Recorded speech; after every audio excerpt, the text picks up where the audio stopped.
My name's Sancho, this is Power Control TV. I'm a rapper from STOKE, NEWINGTON.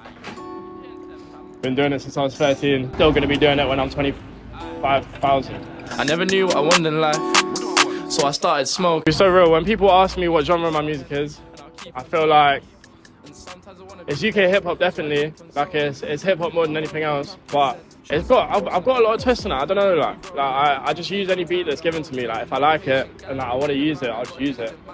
And so I try and dive into different things. I love samples. I love like 95 BPM rap beats, but then also like nice jazz drill things, lovely. And like yeah, man. So it's very conversational. It's the main thing. It's very lyric heavy. Like I'm talking to you, and it's a conversation between me and the listener. It's the main thing, definitely. Oh, I need my cigarettes and coffee, but switch that for Zoo because I'm. Bro, literally, yeah. Like I have an older brother. He's like 5 years older than me. And when I got my first iPod, I just downloaded his music onto my iPod, yeah. And so it meant like year 5, year 6, I was listening to like Microphone Champion. I was listening to Long Live ASAP. The one. What's the first one? The one where he's French and hidden on the cover. Anyway, I was listening to like my brother had like bad dubstep on the iPod as well, so I was listening to like dubstep, like old like Benga and Koki and that.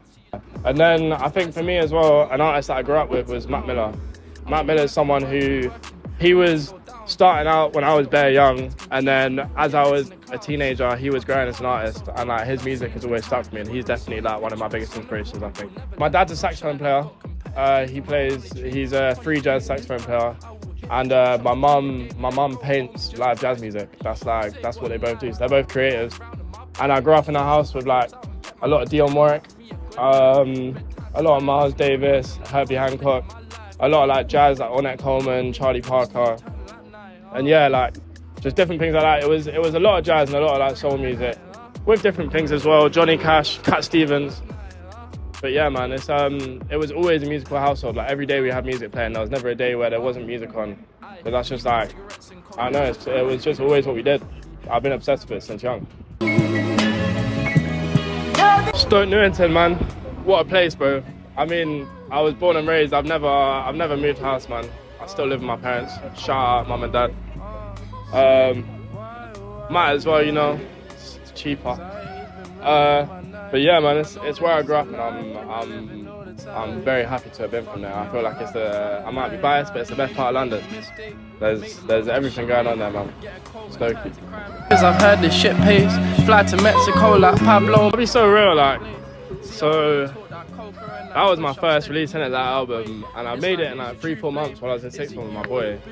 And literally, like, it was crazy. Like, I dropped it, and I don't know how. Like, I've been telling bare people that it was coming out, but in the first like 24 hours, we got like 2,500 streams, and then like Over got put onto a playlist, and that just started like popping, and like 50k was like a lot. And for me at that age, at 17, I was like, oh, I've made it, bro. Like, I thought I was there, and then like lockdown happened, other stuff happened, and I didn't really make music for like 2-3 years, and then so I guess I lost momentum from that as such. But then also, it definitely taught me that like nothing's given to you in this. Like if you're doing it really, you're in for the long haul, innit? Like I know it might take 5-10 years for me to get to where I want to be, but I'm here, man. I make music because I want to. And so like yeah, with that it was amazing. And then my second release, I released another album that I think I did kind of rush it a little bit, but I wanted it to be a sort of comeback thing. And it's nice. And then my last album that I released, I was working on it for 2.5 years, and that is like my real, like, that is the piece of work that I'm proudest of by far. I feel like instrumental wise, I think song wise, I think concept wise, it's the first time where I've really been able to make an entire project which has fitted one single concept that I wanted to have from the start. And yeah, man, it's called Life's But a Dream, and it's about understanding that we might as well be in a dream. Like every day you wake up and you keep moving and time doesn't stop, and like you often feel like you're in control in life. There's so many things that take the power away from you, and it's like in the dream world you feel like you're in control, but you're never actually in control. And just taking each day as it comes and understanding that life will happen and you just gotta ride with it, because life's but a dream. And that's what it's called, Life's But a Dream, man. So, I'm a very lucky person in terms of, I met these two guys, Jake and Antonio, about 1.5 years ago, and they're like the craziest producers, both of them. And so almost everything I've made for the last 1.5 years has been produced by them. and we've created like a real sound together that was something that I'd never had before. And in terms of live shows, like they're the people that I do live shows with. We've got a band going on where our show is that we play everything on an MPC and an SP404, and then Antonio plays the trumpet and the guitar. We've got my boy Mo who plays the keys, and so it's like a live band, and we don't have a drummer, but we've got drum machines in it, and we do it like proper like hip hop shows, and it's sick, man.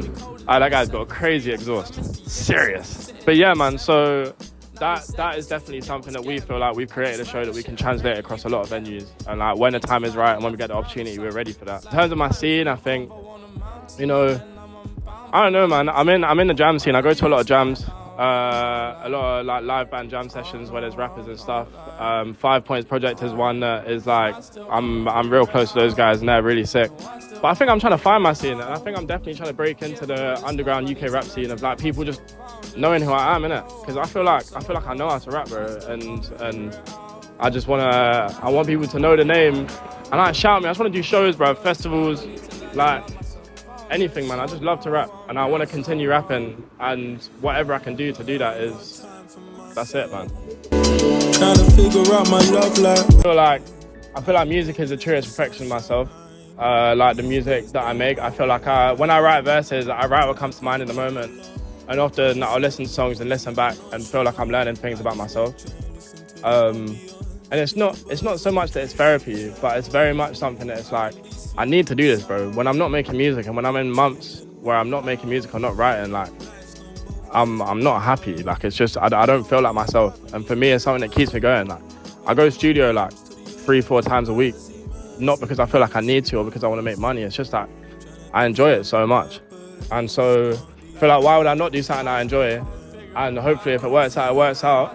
If not, so what? Like life will happen. I could do something else at some point. You know, it's like, I'm here to do it and I'll keep doing it. And if I have another job when I'm 40, I'll still be rapping. You know, it's like, that's why really, I need to, bro. About to meet my maker in Jamaica, rolling paper. The name, it's my middle name, bro. You know the story of Don Quixote? I don't know, his sidekick's called Sancho Panza. Basically, I don't know if this is true, my mum's probably gonna say I'm lying, but I think she wanted to call me Lon Don after Don Quixote, but I'm from London, and that's wild. So she called me Lon Sancho, and then yeah, man, I think she wanted to give me a Spanish name, and it stuck. And then when I started rapping, I thought, yeah, I'll call myself Sancho, and I didn't like it for like 2 years, but then I settled into it, and I kind of like it now. It's good, man. And I don't know, there's no other rappers called Sancho, so it's good. Try, so logic states I should go play FIFA. Bro, I got a year lined up, man. So after this album that I just dropped, I got another song which I'm gonna drop hopefully in like December. I'm trying to get a video organized for that now. And then we got another song ready to drop in either January or February. Then another song ready to drop a month later, so on and so forth. I'm gonna do 5 singles over the next 6-7 months. And then there'll probably be another little project on the way. If you've seen the Billet t-shirts, Billet is on the way, but we're building up to it. But Billet is definitely that's gonna be the big one. And that's gonna come probably mid next year. And yeah, Billet.